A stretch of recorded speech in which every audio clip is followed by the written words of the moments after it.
করব উত্তর দিতে। আসসালামু আলাইকুম রহমতুল্লাহ। ওয়ালাইকুম আসসালাম ওয়া রাহমাতুল্লাহি ওয়া বারাকাতুহু। কেমন কেমন? আছেন আপনি? আলহামদুলিল্লাহ, আপনি কেমন আছেন?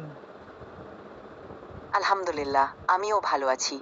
কিছু সাহায্য লাগলে বলবেন। আপনি কি করা যায়? আমি হজরত মুহাম্মদ সাল্লাল্লাহু আলাইহি সাল্লাম সম্পর্কে জানতে চাচ্ছি। হযরত মুহাম্মদ সাল্লাল্লাহু আলাইহি ওয়াসাল্লাম উনি ইসলাম ধর্মের প্রধান নবী এবং আল্লাহের শেষ নবী। উনি ৫৬৭ খ্রিস্টাব্দে ১২ই রাবিউল আউয়াল মক্কায় জন্মগ্রহণ করেন।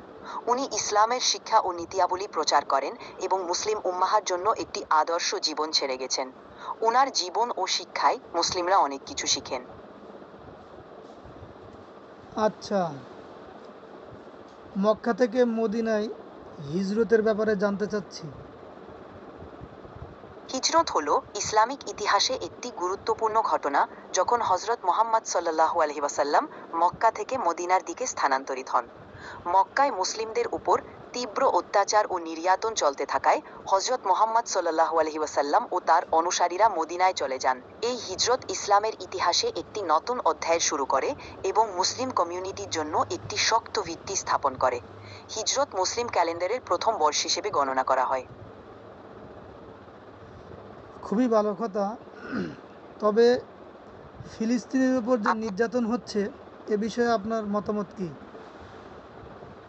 ইসরায়েল ও প্যালেস্টিনের কনটেক্সটে কোনো একটা বিষয় নিয়ে আলোচনা করা খুব সেনসিটিভ।